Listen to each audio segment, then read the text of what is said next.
What's up, everyone? Welcome back to another episode of the Realtor Rant, where we leave nothing off the table. Today, we have Trey Salinas, the head of Epique Luxury Estates, in the hot seat. We're talking luxury, next level branding, and what separates average from elite. Let's begin, friends. Trey, thank you so much for joining us. How are you? Hey there. I'm great. I love the clapping. Thank you so much. Yeah, it's a pleasure. Only the best for Thank you so you. much for having me. I really appreciate it. So Trey, I'm really excited to have you. You are the head of luxury, and I always tell you how, bougie that makes you. And so because you're with us today, I even put shoes on today for this episode, which is silly because you can't even see my shoes, but they're actually like really nice shoes. And I just wanted to show you, that how I am luxury material. I love that. Yeah, I'm sort of the same way. I'm typically I work from home, fully remote, of course, right? As many are nowadays. And most of the time, I'm just in like a black tee, some joggers. Like today, I actually put on a gold watch. My wife was like, "Why are you dressed up?" I was like, I have a really important interview call today, so I'm gonna dress up. She's like, I don't think anyone's gonna see that. And it's all right. It's a feeling, Look right? good, feel good. It's a feeling, it's an energy, it's the way you want to present yourself when you're talking luxury. You got to get There you into go. luxury mindset.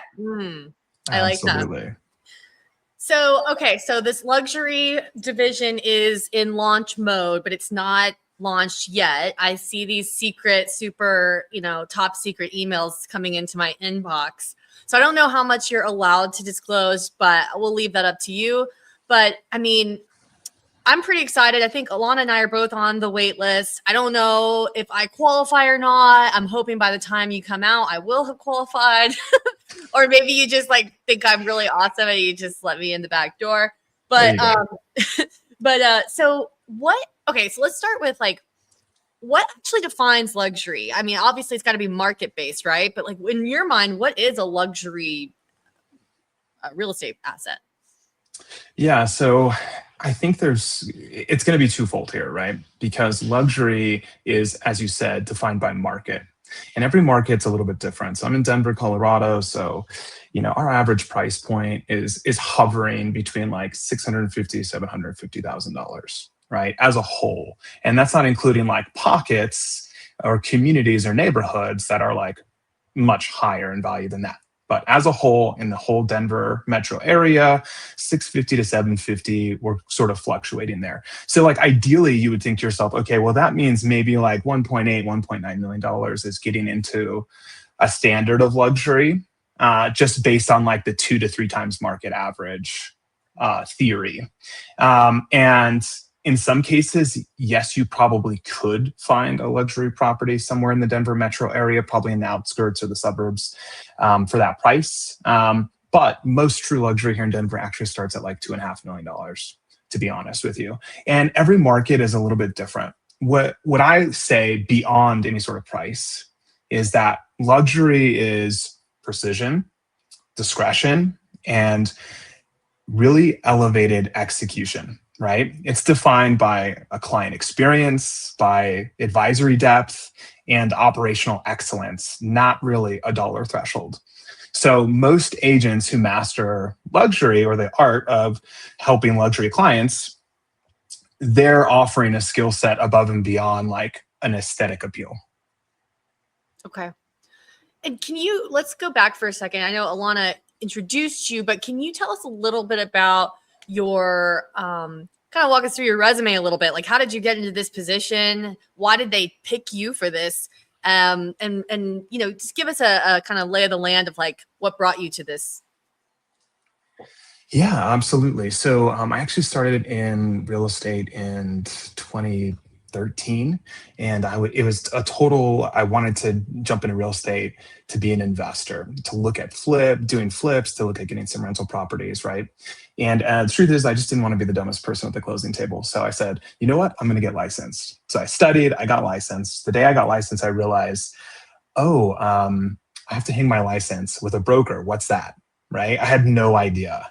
And so, of course, naturally, what did I do? I went to the only person I knew who had anything to do with real estate. And it actually wasn't the agent who had sold me my house. It was the mortgage professional who closed the loan on my wife and I's first house. And so through him, he introduced me to an agent who I didn't know at the time, but was a very reputable agent in the area and was looking to grow his team a little bit. So a little bit of a unique experience because I jumped on with him I was in a full-time coaching role. I was not even transacting in real estate, but he said, hey, listen, I have about 160 doors of rental properties. Jump on my team. I'll teach you everything I know about real estate, and maybe you'll do a few transactions in between.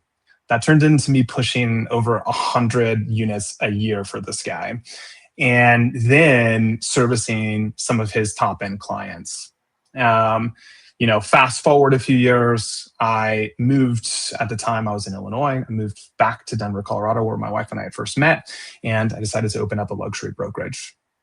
Grew a team, grew a brokerage, transacted, had a wonderful time, and then my second daughter was born and realized that I could not keep just trekking all over the place for all of these appointments and spending so much time away from family. So I decided to partner up with another very well-known agent in the area, sell my book of business, and I wanted to sort of step away from true transactions in real estate.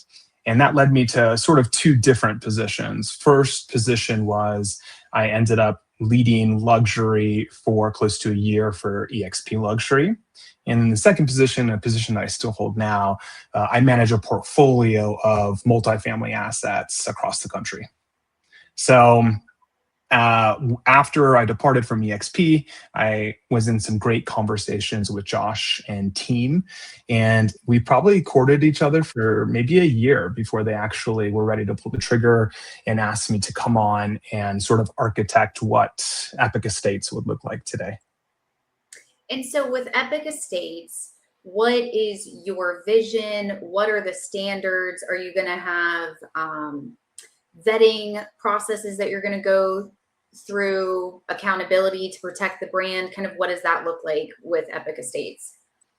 Yeah, so I'm going to start with your first question and what's the vision for Epique Estates? So Epique Estates, our goal and our vision is to really stand in our own lane for luxury and sort of be a new era of very AI-driven, tech-forward luxury division. I hate to say division because we don't really, although we are a luxury division, we don't necessarily see ourselves in that light. But we have really no desire to compete with, what we would, consider the old luxury standard of the world.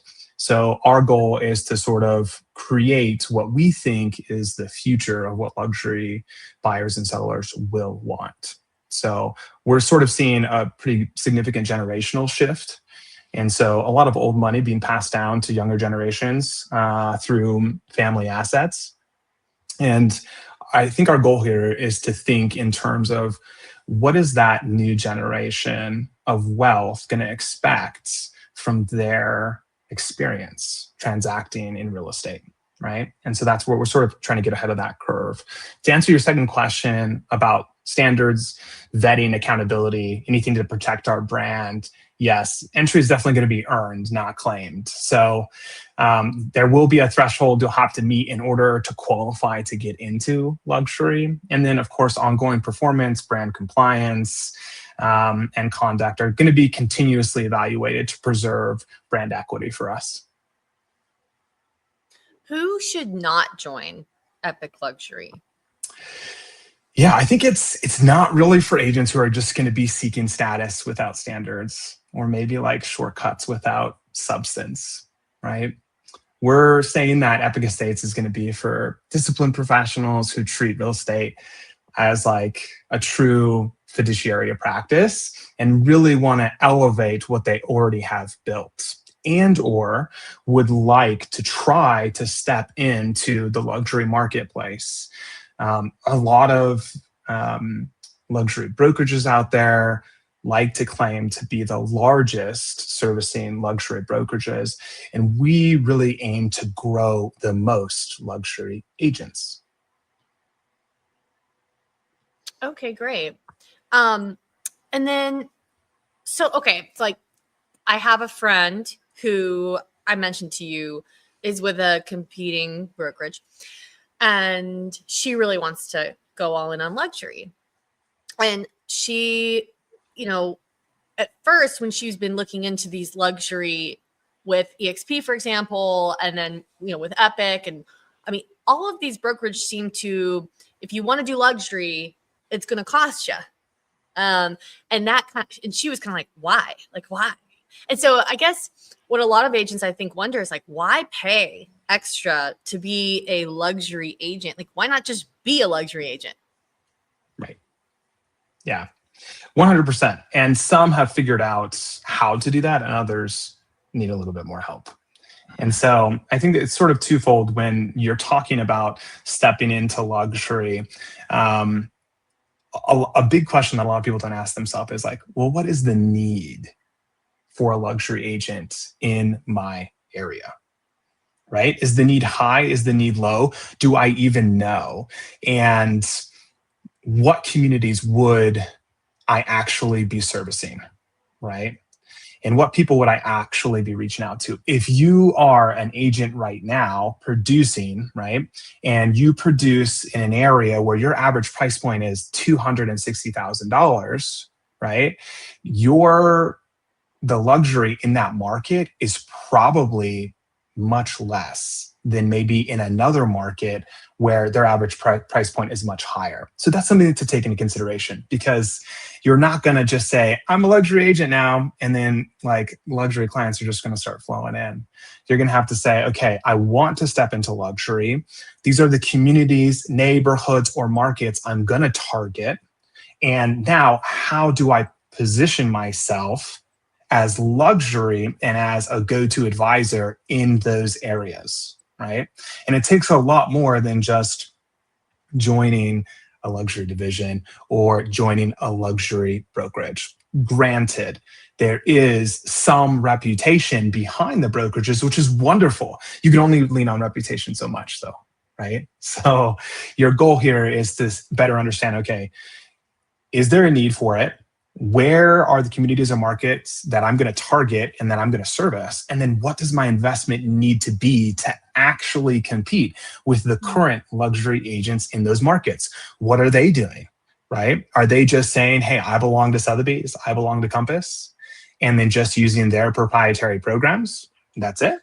Or are they offering an elevated, curated experience above and beyond? And what tools and resources are they utilizing to get those, right?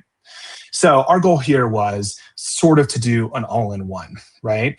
Obviously, there's no reputation with Epique Estates yet, and we're hoping to build a great reputation in the future. So that one's out the window, right? But our goal here was, okay, let's look across all of the best brokerages and let's see, what do they offer their agents in terms of resources and tools and access? Those are the three most important things.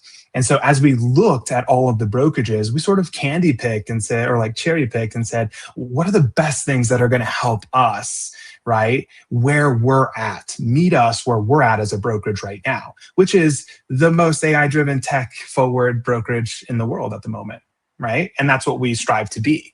And so it's been a really like beautiful blending of what we foresee luxury transactions to look like in the future and luxury clients to expect from those transactions in the future, and the resources, the tools, and the access our agents will need in order to be successful in those systems, in their luxury markets. So for me, just to like answer the full question is like, there's going to be an intentional investment here. When you join a brokerage that is renowned luxury, the investment is you're giving up a ton in a split fee to that brokerage, right?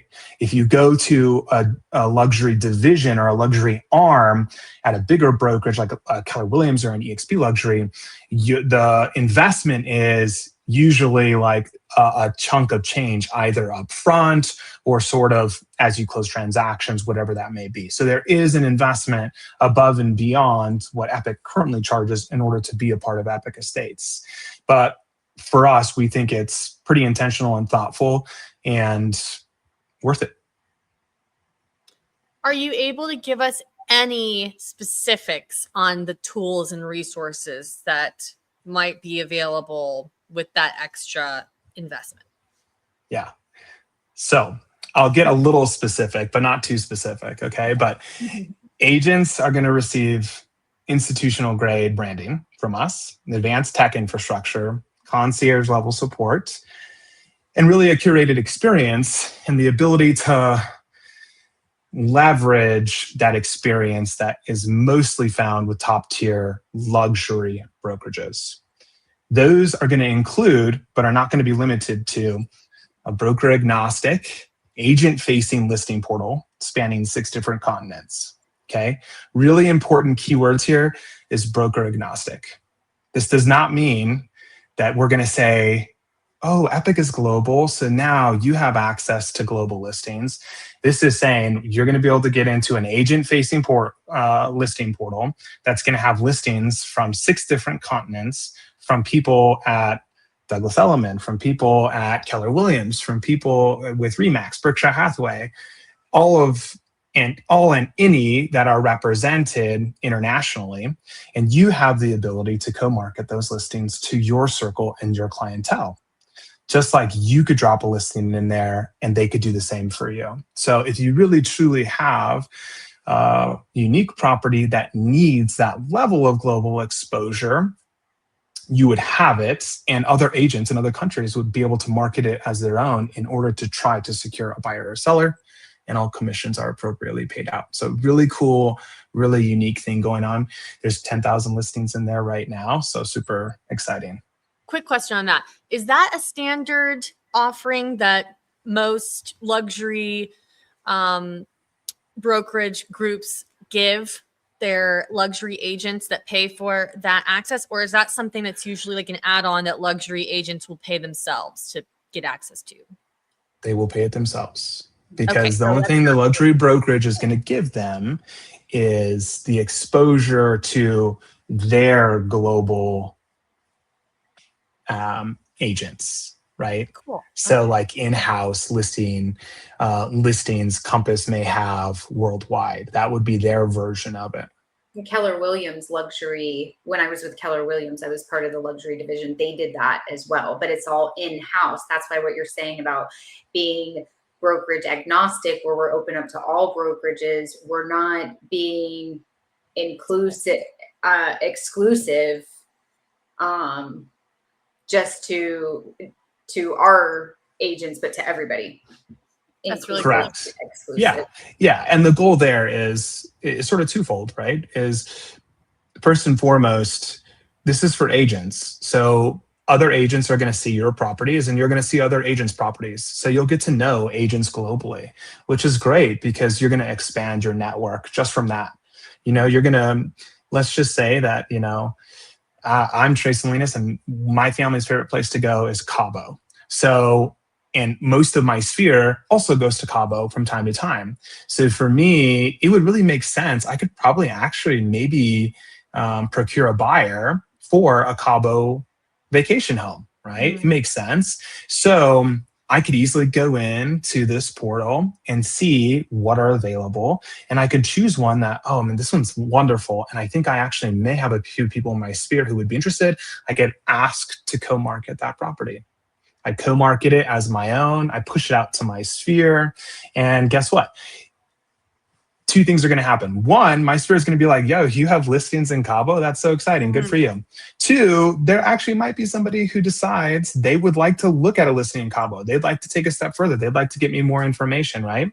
And so that's kind of an exciting thing to have, is a little bit more of that international exposure without actually having to go internationally, try to find out if I need a license, get a license, or try to be a professional in Cabo real estate when really I'm just there for 1 week a year vacationing with my family. Right? Cool. Then I can also lean on that agent who actually has the listing for information, for details, and maybe that house isn't the right house for, my sphere, but maybe someone that started a conversation that leads to finding someone in my sphere a right house in Cabo or what have you. So a little bit unique, very exciting. if agents are not part of Epique Estates, say they're not with Epique, would there be a fee for them to have their listings be in our portal? Yeah. So yes, there would be. It would be a really hard workaround. They would probably have to go direct to that portal, Okay. to the company who runs that portal to figure out what that pricing would look like. And it would not be nearly what is included in our pricing with Epique Estates. Yeah. Okay. I interrupted you with a question, so I'm Yeah, sorry. no. Were there any other top secret, never before told to the public that you would like to share? Yes. Tools So and sort of going in with like the broker agnostic part, we also will have a broker agnostic global referral network. So super cool. It's a referral network where you have the ability to vet agents for any of your referrals going internationally or anywhere nationally as well. And so you sort of put out there that you have some clients who may be moving to Virginia in this particular area. You're offering a certain, percentage as far as a referral fee. And then agents are allowed to message you to inquire or show their interest. And you're allowed to look up and see like how active are they? What's their production look like? What do they specialize in? So sort of like an interview process for referrals. Super cool. Like I said, this one is also global. It's also broker agnostic. And the really cool part is you can set it in stages. So what you can do first and foremost is you could do a global referral search. And at first, you can just start within the Epique Estates community. And if you are able to find somebody, great. If you can't find anybody, then you can expand it globally. And you can do it has a few different cool tools where you can expand it just nationally here in the States. You could expand it just in, North and South America. You can expand to Asia, so on and so forth. So it's really cool how the tool actually works and the abilities that you have and the control that you have as an agent when this referral goes out. So pretty awesome. Yeah, that is really cool. Yeah, so we're super excited. So those are the two very large broker agnostic tools that we feel like we're bringing to the table that are incredibly unique because most brokerages and luxury divisions are going to say that they may have some sort of listing portal that's global and they may have some sort of global referral network. They'll never be broker agnostic. That will always be within the brokerage. And our goal here is like, yes, we're Epique. We love Epique. It doesn't mean that we're the only agents in the world. We're the best agents in the world necessarily, right? Like there's good agents everywhere. And so the ability to have access to all of those other brokerages and agents is a huge part of what we're trying to offer. That's cool. So that's another one. We have a full-on luxury design studio with curated content that's pushed out every single year. It moves, ebbs and flows like it's a living, breathing organism. So we're going to build out new curated content for you based on any sort of like holidays that are coming up, based on any sort of new luxury trends that happen to pop up in the market. So really just a great place for you to have access or your admin to have access in order to curate some of your social media content, as well as your very typical buyer and seller guides or any sort of contract work or anything like that. So a really great place to utilize. It's in-house and you can grant access to any of your admin if you have one and you're transacting in luxury. Super excited about that. We also have listing tools and marketing services with some of the likes of like globally renowned James Edition. So we have a tool that is going to be able to put some of your luxury listings into some online portals across the globe. So I think there's something ridiculous, like 78 listing portals that it's going to go into. The one that we're most excited about is James Edition. It's very reputable. It actually generates leads on your listings. And they do such a great job in providing marketing services. So that's a huge one to be able to offer. It comes with all of your luxury listings. So we're super excited about that. And then of course, we want to offer something just a little bit different for Epique Estates. So we are offering a luxury position CRM and website. And we're also offering an AI-driven search engine tool that you can customize and drop into whatever luxury website you have. So those are just a few of the handful of items that we are going to be dropping. And all of this is going to be coming out here in the next month or so in a few of our secretive emails coming out. Wow. I just looked up James Edition. It's pretty cool. Yes, I love this. we're very excited about This is them. exciting. I'm a big traveler, so, and I aspire to be a really fancy traveler. I still have a possible frame of mind. I still live like I'm in the stay in the hostels. But anyway, I'm trying to get. I want to be like you when I grow up, Trey. Oh, please, no. Here's the funniest part. I'm not luxury in my opinion. I don't consider myself that. I feel like I live a very average life and lifestyle, but I do love educating myself on luxury communities and luxury markets and luxury items, right? Which is important to luxury clientele. Is there going to be, we have our Epique dashboard. So is there going to be a different section for the luxury agents with inside the dashboard, just based on kind of the things that you've been laying out? I would assume that there would be. Yeah, so fully integrated. It's not going to really be a separate dashboard as a whole, but visually and aesthetically, it's going to look much more pleasing, which is really hard because the new dashboard looks incredible. Yeah. But the luxury one will be a little bit more positioned as luxury visually.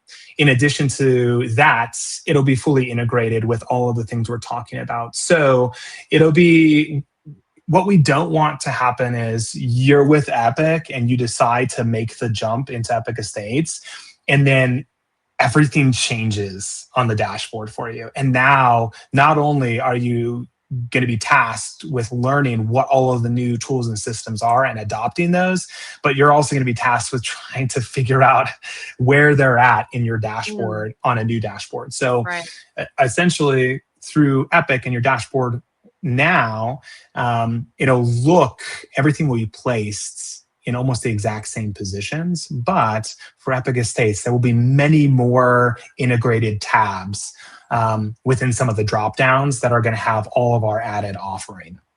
And then what about training? Yeah, so we actually are going to have our own luxury LMS. It's going to be called the Luxury Lab. Super excited about it. It is going to be operated through Earth to Orbit. So it'll be in the same fashion that we utilize today. In the luxury position version, you'll have access to everything that we currently get as Epique agents through Earth to Orbit. But in addition, you'll also get all the tools, resources that are going to come along with Epique Estates, including what will start up as sort of like an Epique Estates Explained series, and also weekly and monthly gatherings of the community in order to do masterminds, in order to showcase some of the vendor partners that we have decided to partner with who are going to help us transact within luxury. So be a really amazing tool. We'll also have our own luxury certification that'll be housed in there. That certification will be non-monetized, so included with Epique Estates. Okay. And then what would your advice be for those agents that are just starting to dabble in luxury, but really would like to pivot into a luxury market? And if you're with Epique, maybe even become a part of Epique Estates?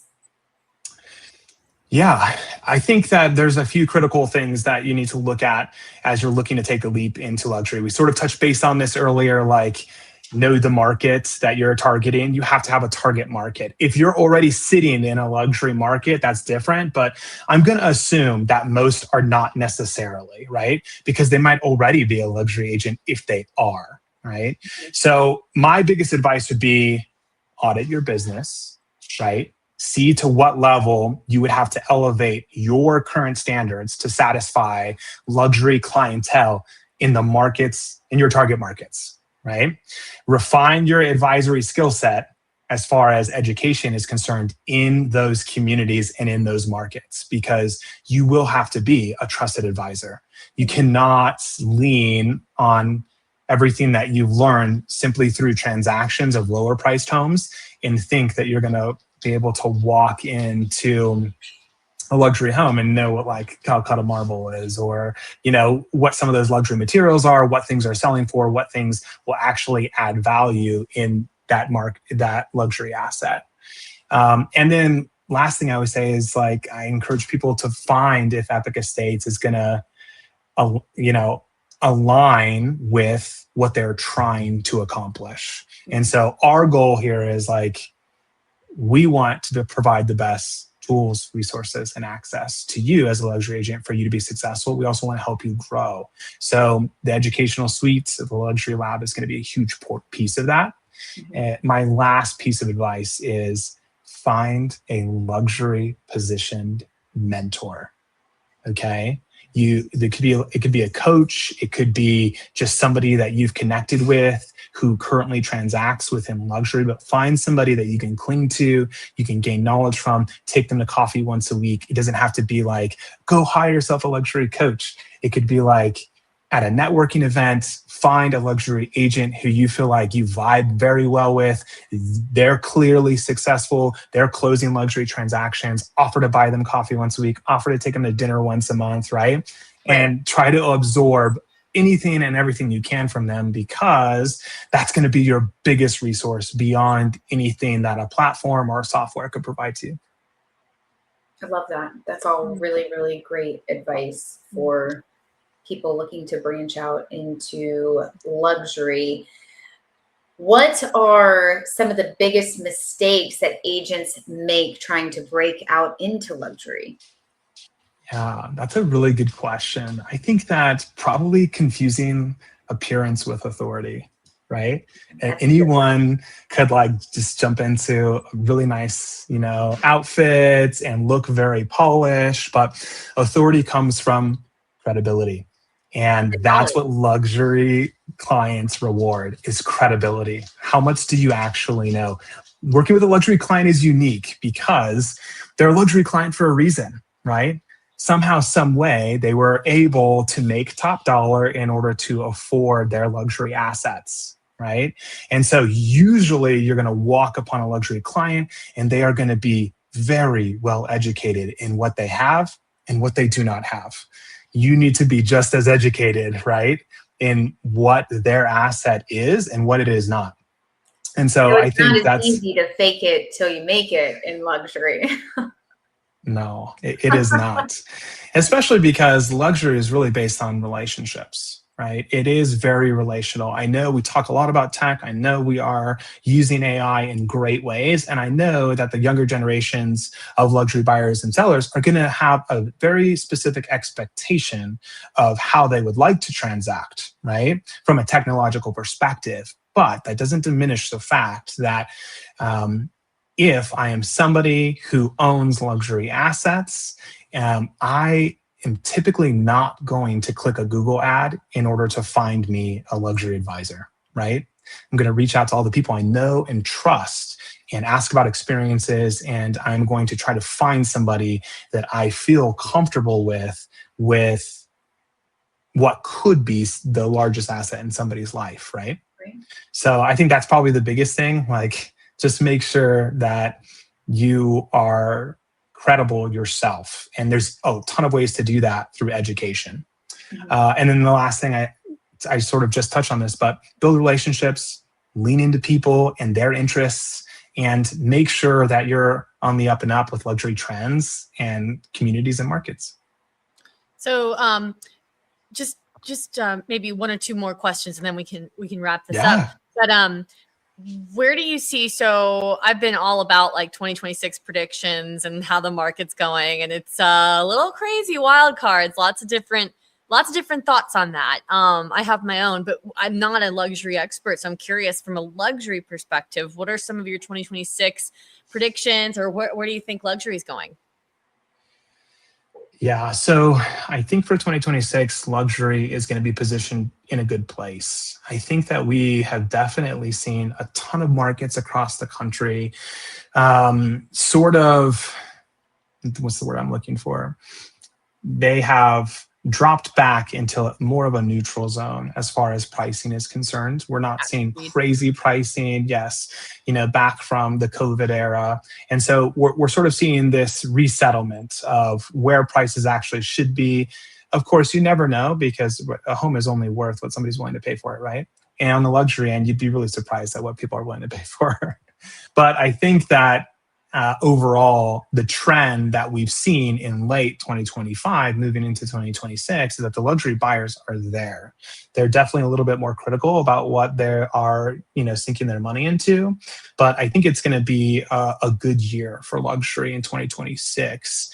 What I would say, though, is I believe personally that it's going to lean towards fewer, more trusted advisors rather than more. And I think clients are going to really prioritize competence and privacy and strategic counsel over maybe like a volume driven salesman. So I think we're going to see a lot more people be successful in luxury at the lower numbers rather than the higher numbers. So I know a lot of people are going to hate me for saying that, but if you're the agent who's transacting, who's pushing 250 transactions a year, you're the person I'm saying they may move away from. They're going to look a little bit more strategically at the person who's really specializing in luxury. They may transact 15 to 50 times a year, and they're sort of looking for that strategic counsel. It kind of makes me think like, we have a shrinking middle class in this country. We have a growing divide between the wealthy and the poor. But we also have the biggest generation, I think, since boomers or even bigger than boomers coming up behind us. So I don't know. I'm trying to think like, what does this all mean? It makes me feel like the middle is going to be the hardest part to play in. It's almost like maybe it's better to specialize in either like the first time home buyers, which that's tricky too, right? Because they're like in their late 30s now. They're our age now. I don't know. Versus like luxury. Like maybe it's no longer a safe bet to play in the middle. Yeah, it's going to be hard, especially because with the younger generations, they're waiting a lot longer to purchase assets, right? And there's sort of like this new trend. It's like, I don't really need to graduate college and get married right away and have kids right away and buy a home right away. And I'd actually really love to just like rent as long as I can and travel the world. And so our culture is shifting in a big way. And with that being said, it's making it so that first-time home buyers are older and older. In the luxury space, we'll probably see more people that are consistently buying assets simply because they have the means to do so and they understand that those assets are, wealth generating. But it'll be fun to sort of watch how the 2026 market works itself out. Yeah. Well, this was great. Lonnie, do you have any other final questions, comments? No, I agree. I think that the luxury market's going to be very interesting. I mean, for us in my local market, we were hit with Helene. Our beach communities were just decimated. It was pretty traumatic for all of us. But what happened is all of these ranch style 50 homes that were flooded are now being torn down, and you're building these multi-million-dollar estates on these lots that are, I don't know, maybe a quarter of an acre. So the transition of wealth, particularly in my market, is very interesting because all those middle class, blue collar workers that lived on the beach and the water for the last 40 years have kind of sold, and now you're building all these estates. So it's definitely interesting seeing that transfer of wealth just in my local municipalities in my market. So it's interesting. Mhm. Yeah. Oh, absolutely. And that's an incredible opportunity for some, right? Yeah. Mm-hmm. Like especially for you, because Mhm. whereas those were completely differently, priced homes in the past, now you sort of have a brand new niche all coming into that community right away. So what a fun time. Yeah, it is a good time, and we're so happy to have you. We're Oh, excited Don't about. end yet. Oh, I forgot about my news corner. oh, okay, okay. Yes, yes. Trey, we Rapid love fire you. Holly's Stay news with us. corner. Here we go. Okay. This was awesome, though. That was so much, and I'm really excited. I again feel like this should earn me a little bit of a VIP access sort of thing, but I'll do my best to qualify. Okay, so Holly's We're in, newsroom. Holly. We're in. What if I made a label? Like, what if I had a name tag that just said VIP? Would that Just stop. like? Stop. What if I made, I mean, it could work. Yeah, That works? maybe. Okay. So, all right, Holly's newsroom, real quick. I'll just hit you guys with something. So, Big Beautiful Bill, which passed. We've got the Big Beautiful Bill. It's in. A lot of cool real estate stuff in the Big Beautiful Bill. Go check it out. I'm not going to go through everything, but one hot tip for you investors out there, by July 1st, the deadline for every state governor to announce and put out their new opportunity zones. I don't know the exact number or what is it, but they're supposed to announce quite a few new opportunity zones in every state. You might go and look. There may be some hints already kind of out there, some rumors. I haven't found that yet in Georgia. I'm waiting for Kemp to make some indication as to where these opportunity zones are going to be. But if you don't know about opportunity zones, definitely go learn about them. It's a great opportunity to get into a place before. It's a great equity play, right? Because like after everyone finds out about these opportunity zones, the property values can go up sometimes pretty quickly. So it's a really good time to hoard your cash out on some other properties, which is what I'm doing right now. I'm kind of reallocating everything, and just keep your eyes out for those opportunity zones. Oh, and I'm sorry, I mentioned the Big Beautiful Bill, and I didn't really tie it together. It's part of the Big Beautiful Bill is a mandate that every governor has to create new opportunity zones in the states. Okay, so that was one part of that. There's a lot of cool stuff in that Big Beautiful Bill to incentivize this market to start moving that I'm pretty excited about. So thank you guys. Thanks for coming to the Realtor Rant. Trey, you're awesome. Can't wait to see you in person next time, hopefully at shareholders. And hey, if you're watching and you're not with Epique and you have questions about luxury, definitely can reach out to Trey, can reach out to Alana or myself, and come on board with us. Maybe we can all be luxury bougie agents and be just like Trey when we grow up. So Thank you, Trey. We love you. We can't wait to see you in person. Thank you guys so much. Have a wonderful day.